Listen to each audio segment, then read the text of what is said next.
बहू होना भी एक जिम्मेदारी का काम है। ऐसे ही हमारी ये बहू है जिसने इस पूरे परिवार को संभाल रखा है।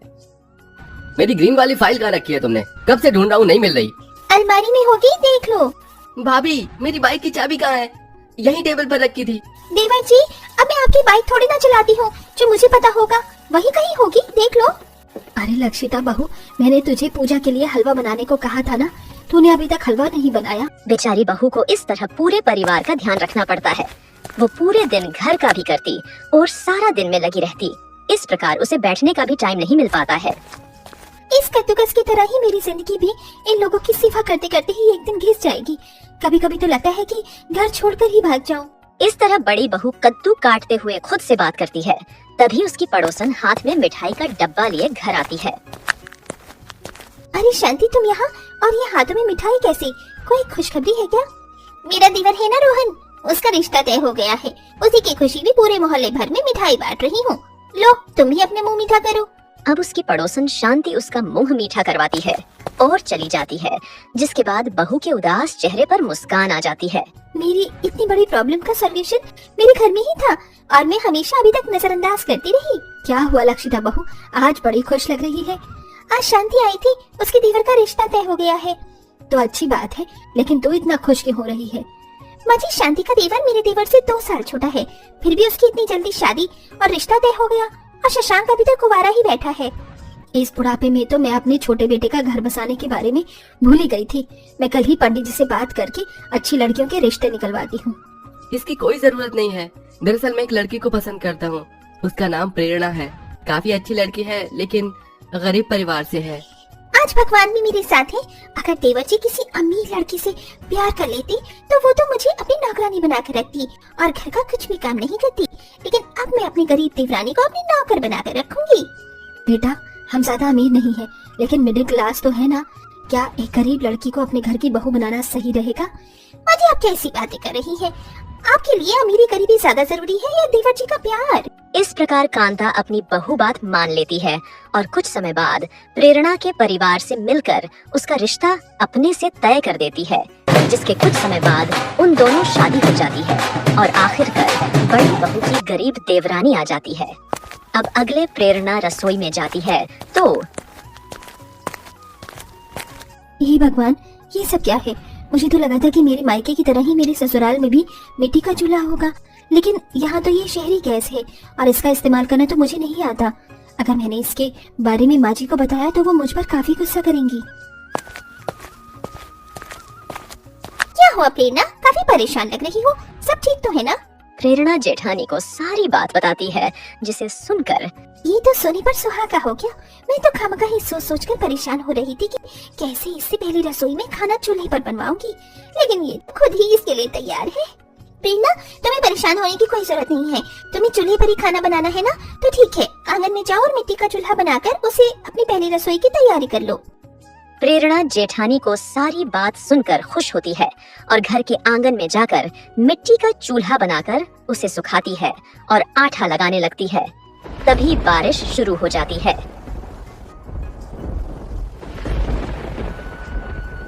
इंद्रदेव, क्या इस बारिश को भी अभी ही शुरू करना था? आज मेरी पहली रसोई है, बड़ी मुश्किल से मिट्टी का चूल्हा बनाया था, अब मैं खाना कैसे बनाऊंगी? अब वो बेचारी जैसे तैसे चूल्हे पर खाना बनाने की कोशिश करती है, पर कभी तेज हवा के चलते उसका हाथ जल जाता तो कभी क्या हो जाता।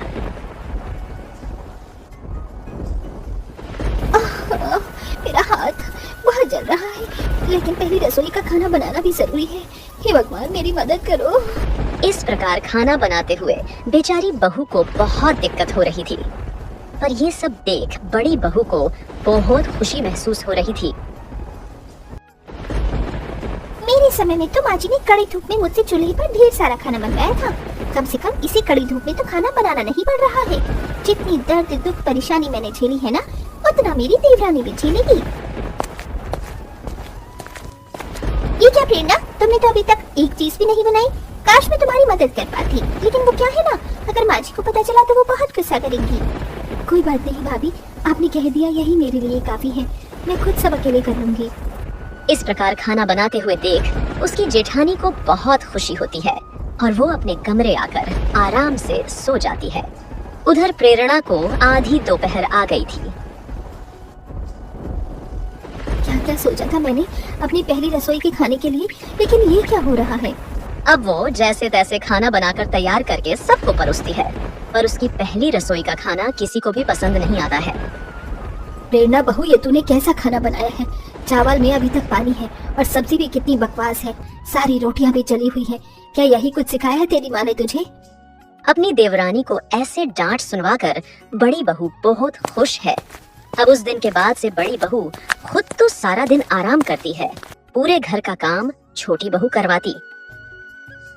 प्रेरणा, मेरी कमर में काफी दर्द हो रहा है, क्या तुम मेरे भी कपड़े धो दोगी। हाँ भाभी। प्रेरणा, बारिश होने वाली है, माँ जी ने छत पर गेहूं रखी थी, तो तुम उन्हें ले आओ और पीस भी देना। लेकिन ये काम तो भाभी माँ जी ने आपको करने को कहा था। हाँ, लेकिन मुझे किसी काम से बाहर जाना है, इसलिए आज मेरा काम तुम कर दो। अपनी देवरानी को ये अपना सारा काम देकर वो खुद आराम से रहने लगी। अब प्रेरणा सारा गेहूं चक्की से पिस देती है। अब ऐसे ही काफी समय निकल जाता है। एक दिन कांता अपने घर पर पूजा रखती है, जिसके लिए वो बड़े पंडित को घर बुलाती है और उनके खाने का हिसाब प्रेरणा को देती है। प्रेरणा बहू, मैं तुझे बहुत बड़ी जिम्मेदारी दे रही हूँ। पंडित जी के खाने में किसी भी तरह की कोई गलती नहीं होनी चाहिए। माँ जी, आप बेफिक्र रहिए, कोई भी गलती नहीं होगी।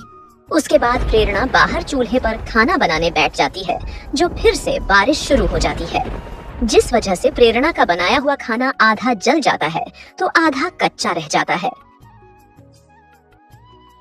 एक जिम्मेदारी दी थी तुझे, वो भी तुझसे नहीं निभाई गई।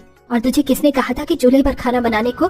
एक इंसान के लिए खाना बनाने के लिए तुझे चूल्हे की क्या जरूरत पड़ी थी। मुझे गैस पर खाना बनाना नहीं आता था, इसीलिए लक्षिता भाभी ने ही मुझे चूल्हे पर खाना बनाने को कहा। लक्षिता बहू, ये तो कल की आई है, लेकिन तुझ में भी दिमाग नहीं है क्या। अगर इसे गैस पर खाना बनाना नहीं आता था तो तू सिखा देती। घर की बड़ी बहू है, तू ये सब नहीं करेगी तो और कौन करेगा।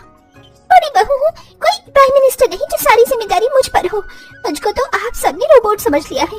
परेशान हो चुकी थी मैं इन सब चीजों से, इसीलिए मैंने जानबूझकर प्रेरणा को चूल्हे पर खाना बनाने के लिए कहा, ताकि वो भी झेले वो सब जो कि मैंने झेला है। इस बदले की आग ने तो हमें कहीं का नहीं छोड़ा। मुझे तो पंडित जी के भोजन की फिक्र सताई जा रही है। क्या करूँ अब मैं। माँ जी, आप इस तरह परेशान मत होइए। अगर लक्षिता भाभी की जगह कोई और होता तो शायद वो भी यही करता।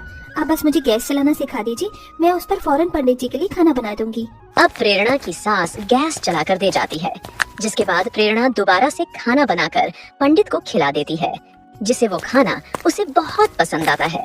और अब बड़ी बहू को भी अपनी गलती का एहसास हो जाता है। प्रेरणा, मैं जानती हूँ जो मैंने किया वो बहुत गलत था, लेकिन मैं क्या करती। प्लीज मुझे माफ कर दो। भाभी, ये आप क्या कह रही हैं? आप मेरी बड़ी बहन जैसी हैं, आपको मुझसे माफी मांगने की कोई जरूरत नहीं है। जो हुआ उसे भूल जाइए।